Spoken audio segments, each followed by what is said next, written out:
দেখছো তোমাদের YouTube channel the English way. আজকে আছি, দেখতেই পাচ্ছো আমরা হাইকোর্টে। আজকে হাইকোর্টে আসার বিশেষ একটা উদ্দেশ্য, সেটা হচ্ছে পিএসসির এগেনস্টে আজকে একটা কেস ফাইলিং হয়েছে। ঠিক আছে, সমস্ত বিস্তারিত ইনফরমেশন জানাবে আমাদের সাথে আছে স্বাগতম অ্যান্ড জয়িতা।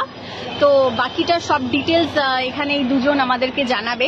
আর ভিডিওটা ডেফিনেটলি কেউ স্কিপ করবেন এবং সবার বন্ধু বান্ধব আত্মীয় স্বজন যারা তোমার চাকরির মধ্যে জড়িত আছে তাদের সবার সাথে শেয়ার করবে। আর পুরো ভিডিওটা স্কিপ না করে দেখতে থাকো। আচ্ছা, স্বাগতমের কাছে চলে যাচ্ছি। স্বাগতম, কি বিষয়ে আজকে এখানে কি নিয়ে কেসটা হলো, সমস্ত বিস্তারিত তথ্য জানাও। তোমরা হয়তো ভাবতে পারো উঠলো ভাই কটক যাই পিএসসির বিরুদ্ধে কেন কেস হচ্ছে। তোমরা সবাই একটা জিনিস খেয়াল করবে, পিএসসির বিরুদ্ধে কিন্তু একটা কন্টেম্প ম্যাটার ফাইল করা হয়েছে আমাদের মিস্টার প্রসূন মৈত্র মহাশয়ের মাধ্যমে। অলরেডি কিন্তু গভর্নমেন্ট অফ ওয়েস্ট বেঙ্গলের এগেন্স্টে একটা কন্টেম্প ম্যাটার চলছে, Atmadeep versus state of West Bengal and others. সেখানে কিন্তু লাস্ট দিনকে chief secretary of government of West বেঙ্গলকে ডাকা হয়েছিল কন্টেম্প ম্যাটারে, যে কেন এখন অব্দি জাজমেন্টের উল্লঙ্ঘন করে এখন অব্দি ওবিসিদেরকে রিক্রুটমেন্ট করা হচ্ছে। সেখানে চিফ সেক্রেটারি আসেন এবং উনি সরি বলে দিন। ঠিক আছে, চিফ সেক্রেটারি এসে সরি বলে দিয়েছিলেন এবং বলেছিলেন যে ওয়েস্ট বেঙ্গলের সমস্ত রিক্রুটমেন্ট প্রসেস নাকি বন্ধ আছে। সেখানে জাস্টিস মান্তা বলেছিলেন আমি তো বলিনি কাউকে বন্ধ করতে, আমি যখন বলিনি বন্ধ করতে কোনো প্রসেস, তাহলে কেন বন্ধ আছে? ঠিক আছে, এবার চিফ সেক্রেটারি বলেছেন ঠিক আছে আমরা যা করার করব। এবার ঠিক তার চিফ সেক্রেটারি কথা বলার পরের দিনই আমাদের পাবলিক সার্ভিস কমিশন, পরের দিন না 2-3 দিন পরে পাবলিক সার্ভিস কমিশন একটা রেজাল্ট বার করে, সেখানে কিন্তু একটা ওবিসি বিকে পাওয়া যায়। সেটা নিয়ে কিন্তু মেনলি এই কন্টেম্প, কারণ chief secretary of West Bengal যখন এটা কোর্টে এসে বলে দিয়েছে যে আর কোনো উল্লঙ্ঘন হবে না, তারপরেও আমাদের প্রসূন মৈত্র মহাশয়ের বক্তব্য ওবিসি বি তাহলে কোত্থেকে আসছে, যখন অলরেডি ওবিসি এ এবং ওবিসি বি এর সমস্ত ক্লজকে বাতিল করে দিয়ে অনলি ওবিসি চলে এসছে। এবং পিএসসি এখনো অব্দি কিন্তু যাদের সার্টিফিকেট বাতিল হয়েছে তাদেরকে কিন্তু পিএসসি এখনো অব্দি আলাদা করতে পারেনি। এই জন্যই প্রসূন মৈত্র মহাশয়ের এই কন্টেম্প কেস। এবার আমাদের বক্তব্য, আমরা কেন এসেছি পিএসসির বিরুদ্ধে কেস করতে। দেখুন, কালকে মানে 2 তারিখ, আজকে হচ্ছে 1 তারিখ, কালকে 2 তারিখ হয়তো এই কন্টেম্পটা শোনা হবে, most probably very possible chance এই কন্টেম্পটা শোনা হবে। এবং কালকে পিএসসি কে ডেকে এটা জিজ্ঞেস করা হবে যে তুমি এই ব্যাপারটা কেন করেছো। যদি জাস্টিসের মনে হয় কন্টেম্প, যদি মনে হয়, এখানেও একটা কোশ্চেন মার্ক আছে, যদি মনে হয় কন্টেম্প, তাহলে পিএসসি দিক থেকে যিনি অ্যাডভোকেট আসবেন উনি এসে একই কথা বলবেন, উনিও সরি বলে চলে যাবেন। কিন্তু তারপরে কি হবে, আমাদের পিএসসি সমস্ত পরীক্ষা কিন্তু বন্ধ হয়ে যাবে।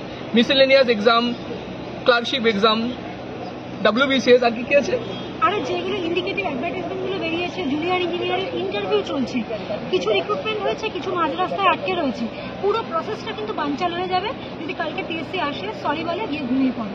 সুতরাং সেই জিনিসটাকে চালু রাখার জন্য আজকে আমরা কোর্টে এসেছিলাম। একদমই ঠিক। যে কটা অনগোয়িং আছে প্রত্যেকটা তো প্রথমত হ্যাম্পার হবেই যদি কালকে কন্টেম্পটের মধ্যে পিএসসি আটকে যায়। ঠিক আছে, পিএসসি তো কিছু সলিউশন কোর্টে এসে দেবে না, পিএসসি সরি বলে চলে যাবে।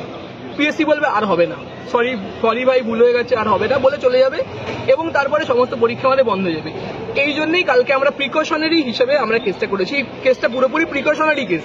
কালকে আমাদের অ্যাডভোকেট পিএসসির যে সমস্ত চাকরি প্রার্থীরা আছে, মানে আমাদের দিকটা তুলে ধরার জন্য আমাদের অ্যাডভোকেট কালকে ওখানে প্রেজেন্ট থাকবে।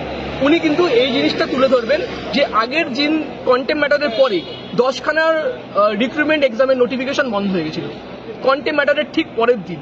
এটা যেন পিএসসির সাথে না হয়, এই জিনিসটাকেই জাস্টিসের কানে তুলে দেওয়া হবে যে স্যার যেন এটা আমাদের পিএসসির সাথে না হয়। পিএসসির সাথে যদি সেম ম্যাটার হয় তাহলে কিন্তু 30 লক্ষ ক্যান্ডিডেট, মিনিমাম 30 লক্ষ ক্যান্ডিডেট কিন্তু আমাদের এফেক্টেড হবে।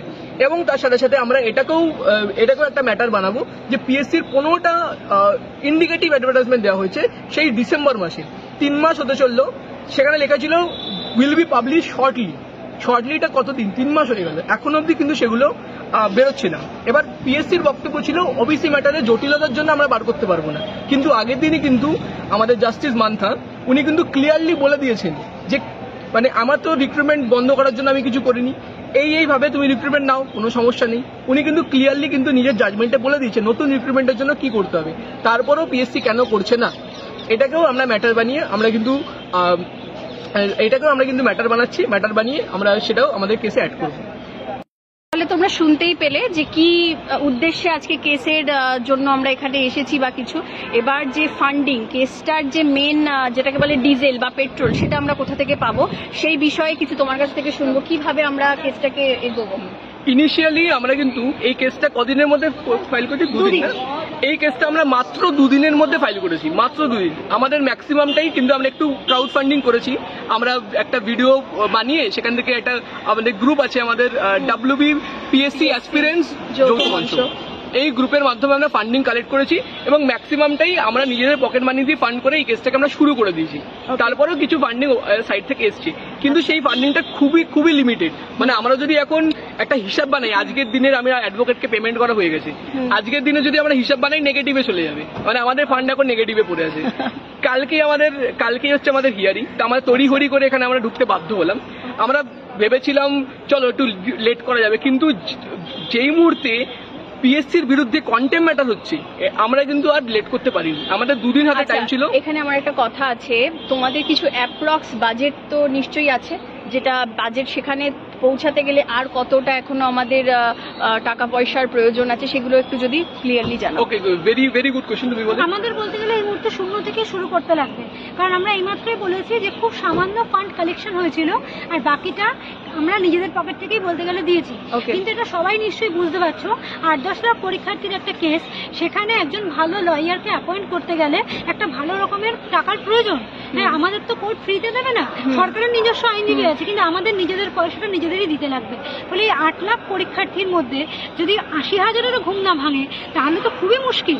তাহলে আমরা ফিসটা বেয়ার করব। আচ্ছা, অ্যাপ্রক্স একটা আমি একটা জিনিস অ্যাড করতে চাইবো। 2 তারিখে মানে কালকে কিন্তু আমরা একদম প্রিকশনারি হিসাবে আসছি। আমরা চেষ্টা করব, আমরা কালকে এখানে আসা হচ্ছে, তাই তো? কালকেই তো আমাদের কন্টেম্প ম্যাটার আছে। কালকেই আমাদের 2 তারিখ, কালকে আমাদের পিআরবির কেস আছে, আমাদের WB KP যৌথ মঞ্চের কেস আছে পিআরবি। কালকে আমাদের ওই একই সাথে, ওটাও পিল ম্যাটার এটাও পিল ম্যাটার, একই সাথে হয়তো এটাকে শোনা হবে একই সাথে। ঠিক আছে, অ্যাপ্রক্সিমেটলি 95% চান্স আছে কালকে আমাদের ম্যাটার শোনা হবে, না হলে সেটা আনফরচুনেট। আচ্ছা, এখনো কত কি ফান্ড রেজ করা দরকার সেটা? হ্যাঁ, ফান্ডের ব্যাপারে বলি, যেহেতু কালকের কেসটা আমাদের একদম প্রিকশনারি, তো আমরা এমন বেশি কিছু পাওয়ারফুল আমরা অ্যাডভোকেটকে দাঁড় করাচ্ছি না। ঠিক আছে, আমরা জুনিয়র অ্যাডভোকেটকে দাঁড় করানোর প্ল্যানিং করেছি এবং একটা কথাও আছে, সিনিয়র অ্যাডভোকেট হয়তো দাঁড়াতে পারেন, উনি যদি ফ্রি থাকেন। ওনার সাথে কথা বলে এসেছি, উনি যদি ফ্রি থাকেন কালকে দাঁড়িয়ে যাবেন। কিন্তু একটা সিনিয়র অ্যাডভোকেটের একই টাইমে কোর্টে 10-12টা ম্যাটার চলে, একই টাইমে 10-12টা জায়গায় ম্যাটার চলে, তিনি তাদেরকে এদিক ওদিক ছুটতে হয়, তো উনি হয়তো টাইম পাবেন না তারপর। কিন্তু আমাদের পিএসসির ম্যাটারটা আপাতত অতটা বেশি সিরিয়াস না, কিন্তু 2 তারিখে যদি কন্টেম্প ম্যাটারে পিএসসি ফেসে যায় তাহলে আমাদেরকে কিন্তু এই কেসে বড় অ্যাডভোকেটকে সিনিয়র অ্যাডভোকেট দাঁড় করাতে হবে, তখন কিন্তু ফান্ডিং এর বড় হিউজ ধাক্কা পড়বে। মানে আমাদের তাহলে এখন কি ছাত্ররা ফান্ডিং করবে? এখন অবভিয়াসলি আমাদের কিন্তু রেডি থাকতে হবে। আমাদের এই মুহূর্তে বললাম আমাদের ফান্ডিং কিন্তু নেগেটিভে আছে, মানে কিছুটা ফান্ডিং উঠেছে, বাকি ফান্ডিং মোট কথা সবাইকে হেল্প না করলে সবার পরীক্ষা বানচাল হয়ে যাবে, বাতিল হয়ে যাবে। যদি পরীক্ষা ইতিমধ্যে আমাদের রিক্রুটমেন্ট প্রসিজার স্মুথ করতে হয় তাহলে একটাই ওয়ান অ্যান্ড অনলি সলিউশন। সবাই আমি দিয়ে দেবো সমস্ত ডেসক্রিপশনে এবং চেষ্টা করব ভিডিওতেও আমি সেই কিওয়ার্ডটাকে আপলোড করার। আমি অতটা টেকনোলজিক্যালি একটু অজ্ঞ, অতটা আমি পারফরমার না ভালো, তো সেক্ষেত্রে আমি যতটা পারবো চেষ্টা করব ভিডিও ডিটেলসে সবকিছু যে পেমেন্টের ডিটেলস সেগুলো অ্যাড করে দেওয়ার, যাতে সবাই পেমেন্ট করতে পারো এবং পরীক্ষা যাতে সুস্থভাবে হয়, সেটা পিএসসির হোক বা WBP PRBর হোক, যে কোনো পরীক্ষায় পশ্চিমবঙ্গের বুকে দাঁড়িয়ে যদি স্বচ্ছ রিক্রুটমেন্ট চাই তাহলে এইভাবে এগিয়ে আসতে হবে ইতিমধ্যে। তার জন্যই আজকে এখানে আসা, তাই তো? একদম। এবং কত ফান্ডের অ্যামাউন্ট লাগতে পারে দেখো, এই কালকের ব্যাপারটার জন্য আমরা 10,000 রুপিস একটা এস্টিমেট করেছিলাম এবং যেটুকু উঠেছে বাকি টাকা আমরা নিজেদের পকেট থেকে দিয়ে দিচ্ছি। এবং এরপরে যদি আমরা সিনিয়র অ্যাডভোকেটকে দাঁড় করি তাহলে এই অ্যামাউন্টটা কিন্তু 50,000 থেকে 1 লাখের উপরে চলে যেতে পারে যদি যায়, যদি প্রবলেম হয়। আর যদি ব্যাপারটা এবার ডিপেন্ড করে স্টেট কতটা ডেসপারেট, স্টেট যদি এবার ডেসপারেটলি ডিফেন্ড করা শুরু করে আমাদেরকে তখন ডেসপারেটলি অফেন্সে নামতে হবে, আমাদেরকে সিনিয়র অ্যাডভোকেটের মধ্যে ভালো অ্যাডভোকেট দাঁড় করতে হবে, বড় অ্যাডভোকেট দাঁড় করতে হবে। ঠিক আছে, আমরা সমস্ত কথা বলে এসেছি, কেমন কি চার্জেস সমস্ত আজকে আমরা কথা বলে এসেছি। যদি প্রয়োজন হয় 2 তারিখে, কালকের ওপরে অল আইজ অন 2 এপ্রিল, 2 তারিখে যদি পিএসসি ম্যাটারে ফেসে যায় একেবারে, তো এখানে আমার বক্তব্য একটাই, পিএসসির অ্যাডভোকেট কিন্তু পিএসসির দিক বাঁচিয়ে দিয়ে চলে যাবে, আমাদের পরীক্ষা কিন্তু সে বাঁচাতে আসবে না। আমাদের পরীক্ষা বাঁচানোর জন্য দিনের শেষে আমাদেরকেই এখানে নামতে হবে। তাই জন্যই প্রিকশনারি কেস করা, কালকে মেইনলি ট্রাই করা হবে যাতে পরীক্ষাগুলো না আটকে যায়। যদি আটকে যায় ইন কেস, তাহলে আমাদেরকে অল আউট অফেন্স নামতে হবে এখানে। এবং এটা এখন সবচেয়ে বড় প্রবলেম, জুনিয়র ইঞ্জিনিয়ারের হাফ রিক্রুটমেন্ট হয়ে গেছে, হাফ রিক্রুটমেন্ট হচ্ছে, হাফ জনের অ্যাপয়েন্টমেন্ট হয়ে গেছে, হাফ জনের অ্যাপয়েন্টমেন্ট হবে। মানে এখানে তাদের গিয়ে- কি ভুল যারা একসাথে চাকরির পরীক্ষায় পাস করে তাদের তো কোনো প্রসেসটা কি অনগোয়িং বলতে কি বোঝানো হয়েছে? জাজমেন্টে কোথাও কিন্তু রিক্রুটমেন্ট আটকানোর কথা বলা হয়নি। পিএসসি পিআরবি এরা যেটা করছে সেটা গায়ের জোয়ারি করছে স্টুডেন্টদের সাথে। সেই ব্যাপারটারই তাদেরকে ক্ল্যারিফিকেশন আশা করি মহামান্য আদালত আমাদের দিয়ে দেবে। যদি কোনোভাবে পিএসসি আটকে যায়, কোনো কথার ফাঁসে, কোনো আইনের ফাঁক করে আটকে যায়, তাহলে যারা ভিডিওটা দেখছো, যারা ফর্ম ফিল আপ করেছো, তাদের সবাইকে একটাই অনুরোধ, লড়াই কিন্তু 2-3 জন মিলে করা যায় না। চাকরিটাও যেরকম যারা যারা পরীক্ষা দেবে তাদের মধ্যে থেকেই পাবে, লড়াইটাও কিন্তু যারা ফর্ম ফিল আপ করেছে সবাই মিলেই লড়তে হবে। ঠিক আছে, ওরা করছে, আমরা ঘরে বসে থাকি, আমার তো একটাই সিট দরকার, এই কনসেপ্টটা জাস্ট ভুলে যায়। এখানটা একটু এগিয়ে এসো। এই হ্যাঁ। কনসেপ্টটা কিন্তু এই মুহূর্তে থাকলে চলবে না, কারণ ইউপি বিহারের অবস্থা দেখছো তো, ওখানে যদি আজ এটা হতো তাহলে রাস্তাঘাটে আগুন জ্বলতো। হ্যাঁ, আমরা আগুন রাস্তায় জ্বালাতে সবাই- চাইছি না। সবাই রাস্তায় আগুন নেমে জ্বালাতে পড়ে। চাইছি না, তোমার থেকে সামান্য কিছু কন্ট্রিবিউশন চাইছি, তোমার ফিজিক্যাল প্রেজেন্টও আমরা প্রতি মুহূর্তে চাইছি না। তুমি নর্থ বেঙ্গল থাকো বা সাউথ বেঙ্গল, তোমাকে সবসময় আসার জন্য আমরা অনুরোধ করবো না। যারা কাছাকাছি আছি তারাই আসবো। পার্সোনালি আমি নিজে ঝাড়গ্রাম থেকে এসেছি কলকাতা হাইকোর্টে, আজকে প্রয়োজন হলে আরো অনেকবার আসবো। কিন্তু যারা কাছাকাছি আসো আর যাদের পক্ষে কন্ট্রিবিউট করা সম্ভব, তারা অবশ্যই অন্তত কন্ট্রিবিউটটা করো, এটা লড়াইটা মাঝপথে আটকে না যায়, এটাই ভালো।